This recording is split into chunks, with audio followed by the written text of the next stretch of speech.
The capital of Virholm was burning. Not the slow burn of a city that had time to prepare, the fast, structural kind, where the flames moved through supply lines and stables and grain stores because someone had studied the map carefully before they lit the first torch. Draven's forces had come through the old drainage channels that Ronan's generals had marked as too narrow for military passage. They had been wrong about that.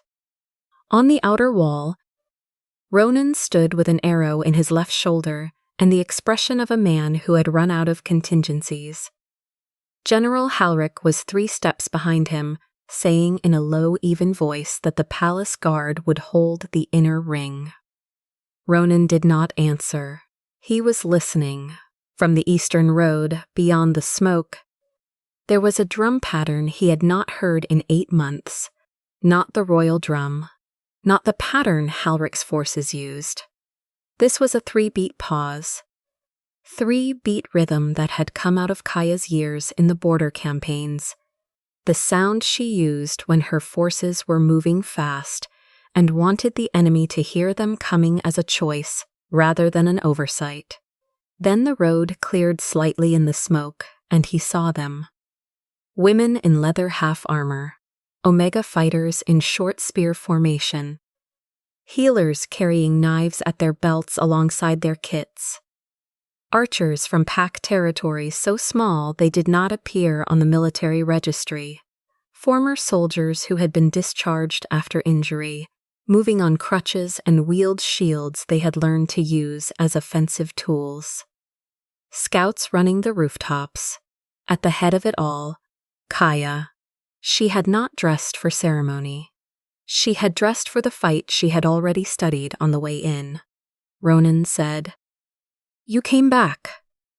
Kaia looked at the burning city and then at him. "Not for your throne, for the people behind it." 8 months earlier, she had been his best commander. Then she had asked for something he was not ready to give.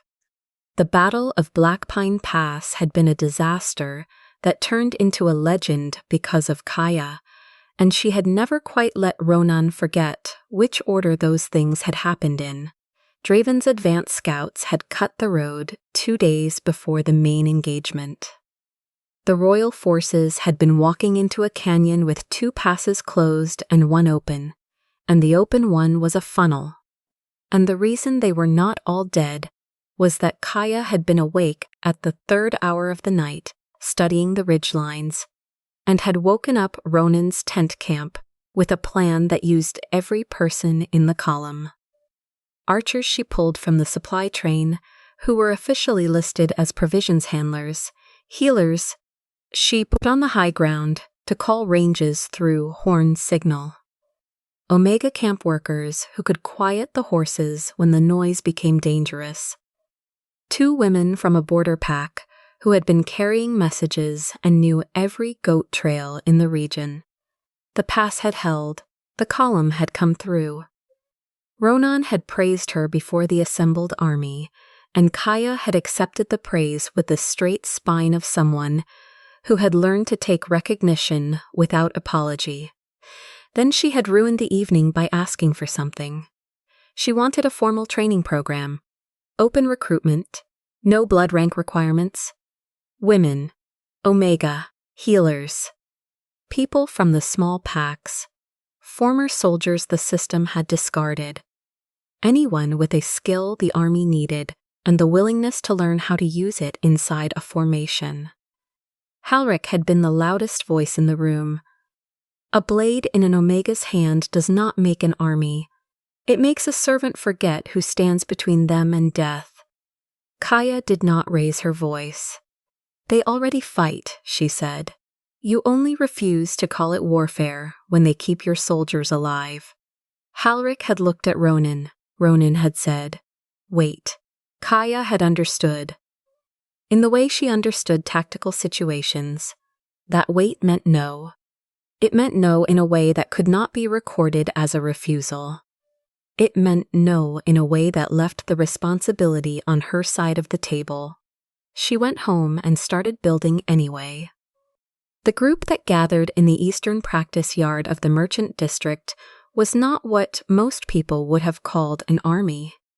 It was too varied, too quiet, too accustomed to being told it was too much of one wrong thing or not enough of another.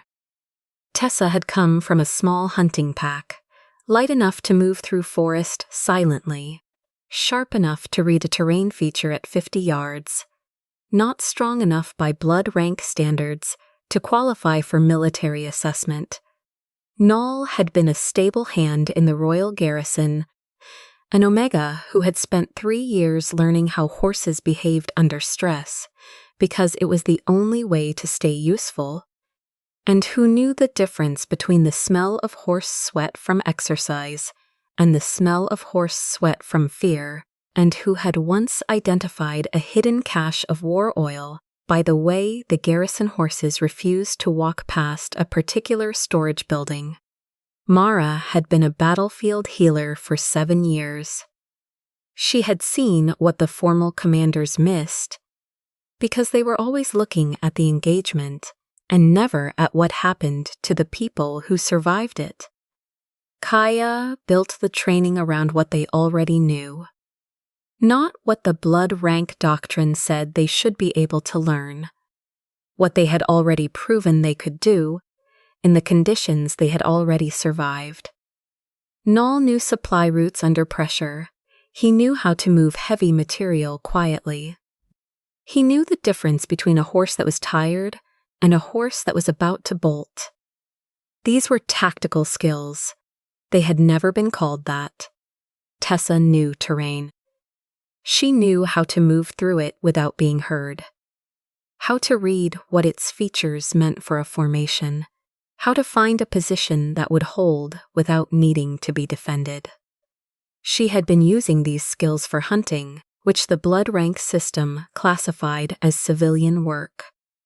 They were identical to the skills used by scouts, which the blood rank system classified as military. The difference was entirely a matter of who had been given permission to call it by the right name. Kaia gave everyone permission. Short shields for the women who were fast but not heavy. Spear formation for the Omega fighters who were disciplined and worked better in structure than in chaos. Horn codes and bird calls for the scouts. Self-defense alongside the medical kit for the healers. Rooftop movement for people who were light enough to use the architecture. Supply and route security for the logistics people, because the war Draven was bringing was not primarily a war of direct engagement. It was a war against the systems that kept armies alive. The first morning, a group of 10. Most of them were nervous, not about the training, about being seen. About whether this was something that would be allowed to continue, or whether it would be closed before it had time to become real. Kaia ran the first session herself. She did not open with a speech. She showed them a short shield grip, a lateral step and a block pattern, and she repeated it until they could do it without thinking, because the most important thing about any defensive move was that it stopped requiring a decision. By the 3rd week, 40. By the 6th week, Halric had a report on Ronan's desk. Ronan called Kaia in front of the military council. He asked if she was building a private army. She said, "I am building the kingdom you keep leaving unarmed." Ronan's jaw was tight when he answered. A commander who teaches the lower ranks to stop needing protection is not strengthening the kingdom. She is teaching it to question the throne. Kaia looked at him for a moment. If your throne needs people helpless to stay above them, it is already losing the war. The exile order had his signature at the bottom. He wrote it himself. Kaia folded it, put it in her coat pocket, and walked out without saying anything else. Mara was waiting at the east gate with 2 bags. Behind her, Tessa. Nall with a cart he had packed before dawn. Others she had not asked to follow, who had decided for reasons of their own. She had not asked them to come. She did not send them back. Stonebreak Ridge was a decommissioned supply station 3 days north of Verholm's formal border. It had stone walls and no roof in 2 of the 3 buildings, and a water source that ran clean in the morning and muddy by afternoon. It was not a place for an army. It was a place for people who had nowhere else to start. The first weeks were hard in the specific way of things that require structure before they can produce results. People argued about sleeping arrangements. Someone's fire went out and cost them half a night's warmth. 2 former soldiers had methods that directly contradicted each other and were not willing to admit it until Kaia made them demonstrate both in front of everyone and let the group decide. Slowly, the training began to work.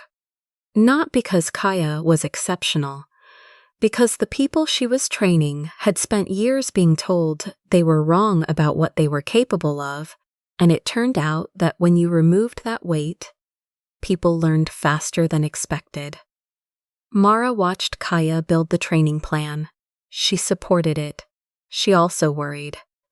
One evening she sat beside Kaia at the fire and said, "Do not make them prove the world wrong before they have learned how to survive it." Kaia heard the words. She did not fully understand them yet. She was still thinking about the first real engagement, about how it would feel when Ronan's people saw what she had built, about what it would mean to win. She wanted the win. She wanted it with the specific hunger of someone who had been told their whole life that what they were doing was not real work, not real war, not real strength. That was the hunger that almost destroyed everything. The intelligence on Red Hollow Ford was good. Too good, in retrospect. A small Draven patrol unit, traveling heavy, supply wagons, minimal escort, using an exposed crossing. An easy target for a first engagement. A chance to show the army what they could do. Tessa pulled Kaia aside before dawn. The bun around the ford was too still, she said. There were no birds. The sight lines from the rock faces above the crossing were wrong. Noel found her next. He had walked the approach road at moonrise and smelled war oil, the heavy kind, used for fire traps, not lamp fuel. He said it was in the mud near the ford's eastern edge. Mara came last, she said, simply, that she wanted one more day. One more day to watch the ford and understand what they were actually walking into. Kaia heard all 3 of them. She understood, in her commander's mind, that they were raising legitimate concerns. She also understood, in the part of her that had been told too many times that she was not enough, that retreating from this crossing would look like weakness, and that every person who had ever doubted what she was building would point to a withdrawal and say, "See, they run." She gave the order to advance. The first minutes went correctly. The spear formation held the left flank. The scouts cut 3 communication lines. The archers from the small packs covered the main approach. Then the fire came. It came from both sides of the canyon wall simultaneously, which meant someone had been positioned there before the patrol even appeared on the road. The mud at the ford's edge did not burn like dry material.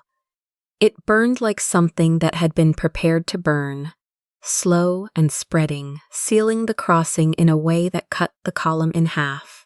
The narrow exit behind them closed in smoke. Kaia called the retreat order and understood in the same breath that she had made the decision she had been warned not to make. The exit was already compromised. The column was fragmented. The people she had trained for 6 weeks in formation and drilling and signal work had never trained for the specific chaos of a fire trap on unstable ground, because she had not built that scenario into their preparation, because she had been thinking about a clean first victory and not about the ways it could go wrong. The formation broke into smaller groups, each finding the logic of survival on their own. Some of it worked. Tessa's scouts found an alternate route along the western cliff face. The Omega Spear unit held together under their own structure when Kaia's central command signal was lost in the smoke. The healers, working without instruction, began moving toward the sound of shouting. But the eastern section of the column was cut off. Mara organized a rear guard. She took 7 people to the bridge, a crossing of compressed mud and stone, the only route that would hold if they moved in single file. Kaia told her to come back. Mara had already started moving. She held the bridge until the last trainee was across. The fire reached the bridge at the same time as the last of Draven's unit. Through the smoke, Kaia heard Mara's voice. Not a cry, not a name, just 4 words. Bring them home next time. The ford was a defeat. Kaia had saved most of her people. She had done it by making a decision she should not have made. And the difference in that accounting was Mara, and there was no way to calculate around that. Stonebreak Ridge was quiet when they returned. Not the quiet of rest. The quiet of people who had been waiting to hear something and had finally heard it and were now sitting with the weight of what that meant. Null's burn on his forearm had been wrapped by the time they got back. Tessa had lost 2 of her scouts. A young healer named Paris had not stopped shaking. Mara was buried under the pine tree at the edge of the camp where she had sat every evening. The stone was flat granite. They carved her name with a belt knife because it was all they had. Kaia stood before the camp council the morning after the burial. She had prepared what she was going to say. She got through the first line of it before Tessa interrupted her. Tessa said, in the flat, precise voice of someone who had decided exactly what needed to be said and was going to say it, regardless of how it was received, that Kaia had been told the ford was a trap by 3 separate people before the engagement, that she had overridden those warnings because she wanted a visible victory more than she wanted a safe operation, that she had used the trust of the unit as fuel for her own need to prove something, that if the Stonebreak Ridge force was genuinely a different kind of army than the one they had left, it needed to be different in this way also. The person who gave the orders was not exempt from accountability for what those orders cost. Kaia said nothing. She looked at Tessa for a long moment. She recognized, in the controlled way of someone who has trained herself to think before she reacts, that everything Tessa had said was accurate. Not partially, not from a particular angle. Accurate in the way that things are accurate when someone has simply described what happened. The camp council voted. It took less time than she had expected. Not because the decision was easy, but because the people in that council had thought about it before the vote was called, and they had thought about it with the clarity of people who understood what was at stake. Tessa would hold tactical command until the council's review. Kaia would work in logistics and wound care. It was the first time the council had taken a vote of this kind. It was not the kind of pain she had expected. She had expected to feel wronged. She felt, instead, something she did not have a clean word for the specific discomfort of being held to a standard she had claimed to believe in, and discovering that she had not, in the moments that mattered, lived up to it. The vote was proof that she was capable of making the same error as the commanders she had walked away from. It was also proof that what she had built was genuinely different. The people she had taught to question the system she grew up in had just applied that same standard to her. She had not built a system that protected her from accountability. She had built one that included her in it, She packed her field kit and went to the wound tent. She spent 3 weeks there. She learned things she had been too busy commanding to notice before. From Nal, she learned what war oil smelled like in different kinds of soil, and how horses flagged danger before any human sensor registered it, and why the logistics route was the tactical route if you understood what armies actually needed to keep moving. From Tessa, she learned that the decision to withdraw was not failure. Withdrawal was a decision that preserved options. A forced retreat was what happened when someone waited too long to withdraw because they were afraid of what the withdrawal would look like from the outside. From Paris, who had finally stopped shaking, she learned what battlefield medicine required from the people who were supposed to be protected by the fight, and how often those people were making decisions that the commanders above them never accounted for.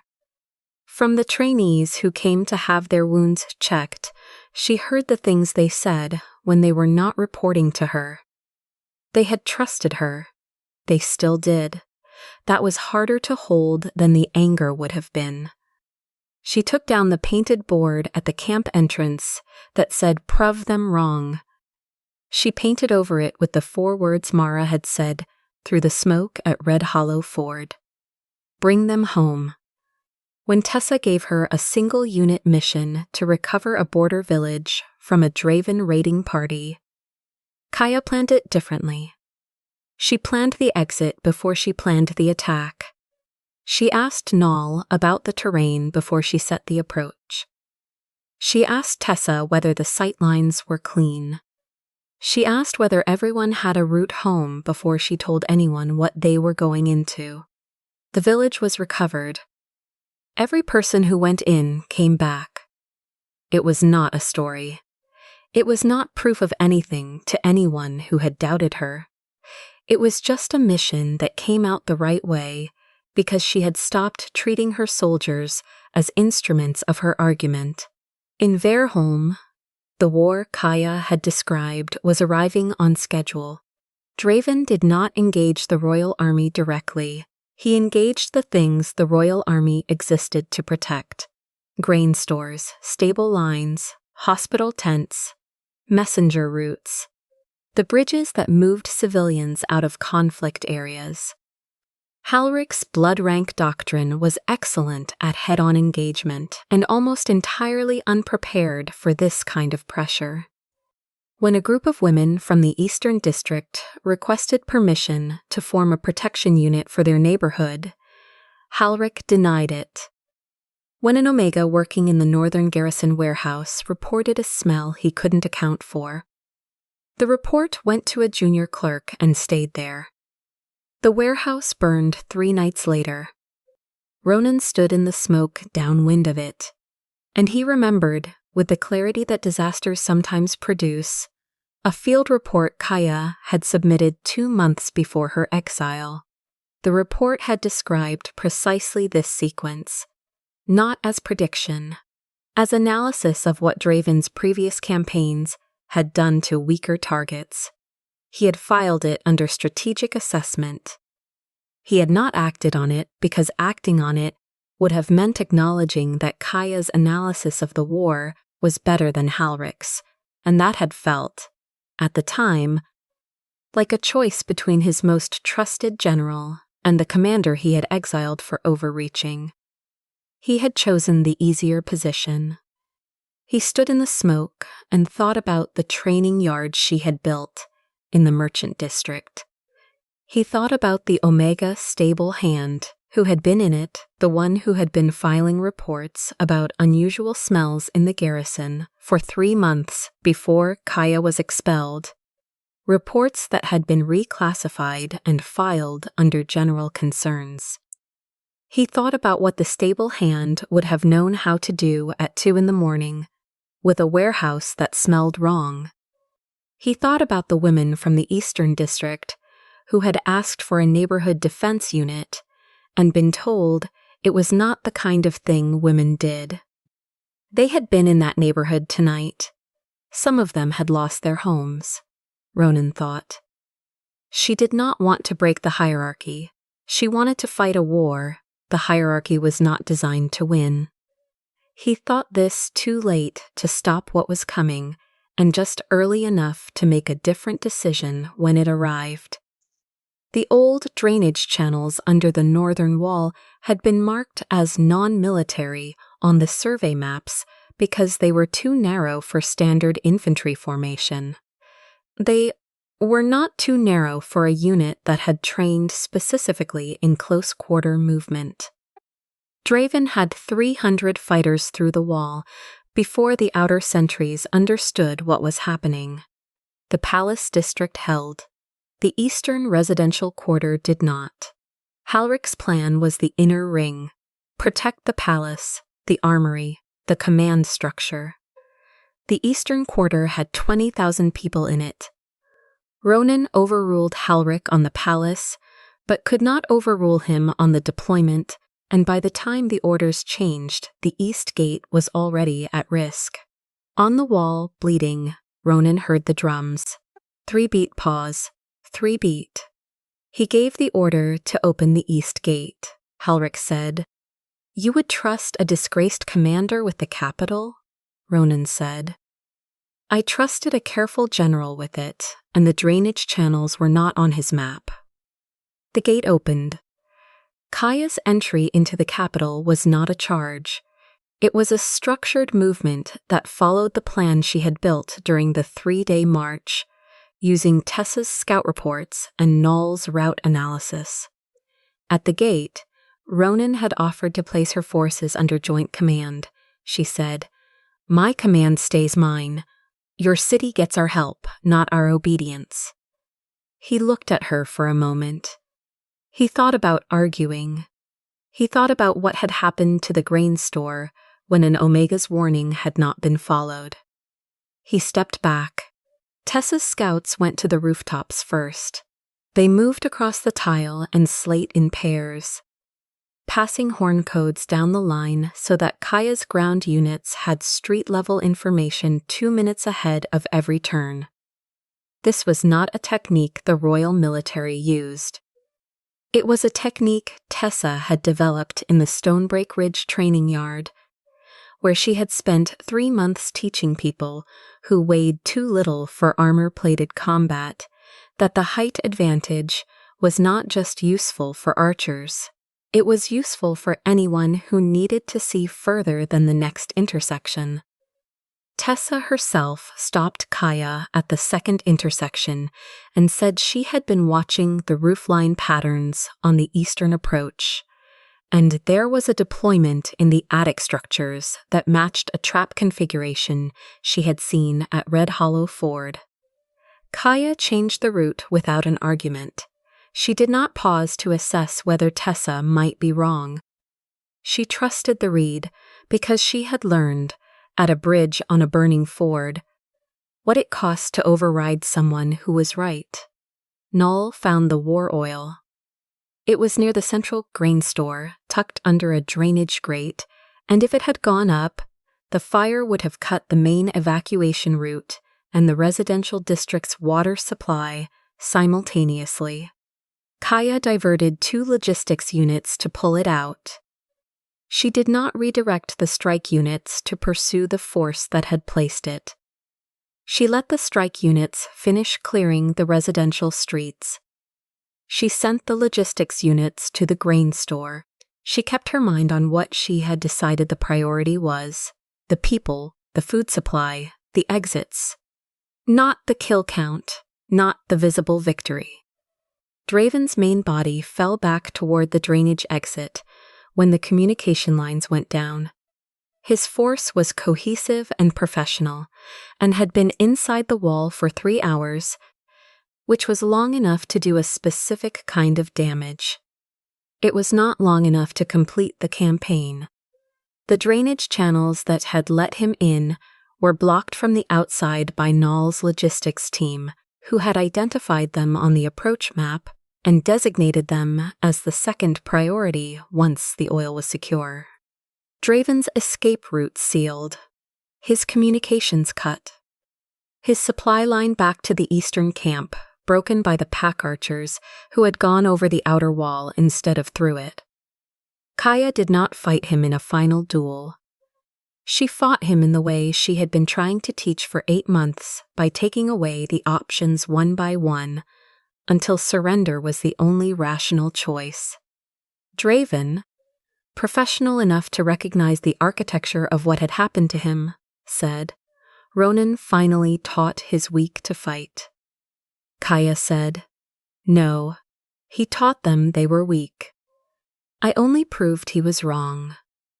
The courtyard of the Eastern Field Hospital was not where Ronan had expected to have this conversation. He had imagined something in a formal room, with the correct arrangement of people, where the words would have weight because of their setting. But Kaia was in the courtyard checking the wound roster, and she did not stop when he arrived, and the significance of that small refusal was not lost on him. If he wanted to speak to her, he came to where she was. He stood in the courtyard until she finished the row she was on. Then she looked at him with the particular attention of someone who has decided to hear everything before responding. He apologized in the specific way that required him to name each thing. For exiling her when what she had done was demonstrate that his system was incomplete. For calling her ambition a threat to the throne when what he had actually feared was that she was right. For believing that loyalty to pack hierarchy was the same thing as loyalty to the people the hierarchy was supposed to protect. For needing to lose almost everything before he was willing to admit that she had seen what he had refused to look at. He offered her command, full, formal, unambiguous command within the royal military structure, she said. The old command was built on asking permission from the throne. My soldiers have already paid too much for permission. He said he could change the structure, she said, until the next king is afraid of what we teach. He was quiet for a long time. He said, What would make you stay in the same city? She said. Sign the charter. The Blade Charter had been written by Kaia, Tessa, Nall, and the camp council over 2 weeks of argument at Stonebreak Ridge. It said that any person in Verholm, regardless of gender, caste, pack rank, or physical classification, had the right to basic survival training. It said that Omega could be formally enlisted as support soldiers. It said that women could test for the standing army. It said that healers were entitled to self-defense instruction. It said that veterans who had been discharged due to injury could serve in the defense units that matched their current capacity. It said that pack territories too small to sponsor the Royal Standard could send students to the new war school. It said that no alpha could prohibit basic training on the basis of rank. It said that the Independent Alliance Force would exist as a separate body, with its command structure chosen by council vote, and that no king could dissolve it or absorb it by decree. Halric said that signing would mean the end of Blood Rank Doctrine. Kaia said, You called them too weak to train, then you hid behind them when the city burned. Ronan signed the charter. He signed it in the field hospital, not the throne room. In front of Nall, who had identified the war oil. In front of Tessa, who had read the trap at Red Hollow Ford and again in the attic structure and been listened to the second time. In front of Paris, who had kept working through everything. He did not sign it as a gift. He signed it because Verholm had just been shown, at considerable cost, exactly what happened when you built a defense system on the assumption that only certain people were worth teaching. The packs met at Stonebreak Ridge, not a summit, not a ceremony. A council session where the question was how the alliance would be structured and who would lead it. Tessa spoke first. She said Kaia had been wrong at Red Hollow Ford. She said this in front of every pack representative, clearly, without softening. She also said that Kaia had done something that Ronan and Halric had never done. She had accepted accountability from the people she commanded, and she had come back from it, and the army that had saved the capital had been built on what she had learned from that process, rather than destroyed by the pride that had caused it. Null said he would not follow a commander who had never made a mistake. He would follow one who had learned what to do with mistake afterward. The vote was not unanimous. It was enough.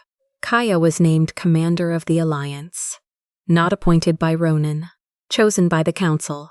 She received a map, a signal horn, a roster, and a fragment of the bridge from Red Hollow Ford that someone had carried the whole way home without explaining why. She knew why.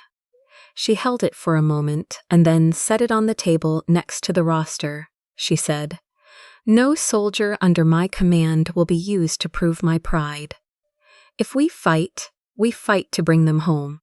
Months later, the war school opened in the merchant district, in the same yard where Kaia had begun. The sign above the gate had been Mara's last words, and Kaia had put them there because she wanted every person who walked through to know what the place had cost and what it was for. On the first day, the yard held a woman learning to brace a short shield. An Omega working spear formation with two others who had trained together for 4 months. A discharged soldier, teaching the cart shield technique to a group who were half his age and learning it faster than he had.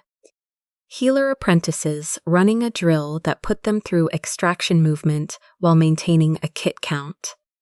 Scouts from a pack so small it did not appear on any current military map, teaching the building of horn code grids to a mixed group who would be using them in territories 3 days' ride from each other. Ronan came. He did not stand on the practice master's platform. He stood at the fence line, behind the students, the way a visitor stands. Kaia saw him and did not stop the session. She corrected a grip error on one of the shield students. She walked the formation line and asked Null a question about the logistics route they had been planning. She did not perform indifference to Ronan's presence. She was simply doing her work.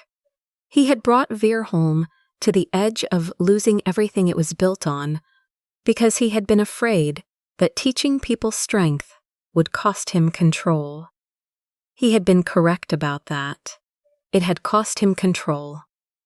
Halric had retired from his position 3 weeks after the charter signing, which was a choice that Ronan had neither encouraged nor discouraged, because he understood that some systems did not survive being made honest, and that was not a tragedy.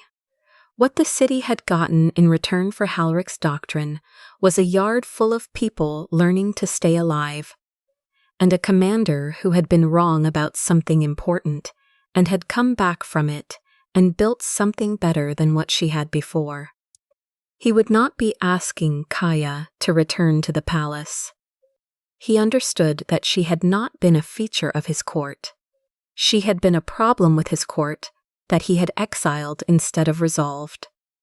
The charter was his resolution. What she did with her life after that was hers. Kaia had returned with the army Ronan once called impossible. But her greatest victory was not saving his kingdom. It was making sure the next warrior would never need a king's permission to learn how to survive.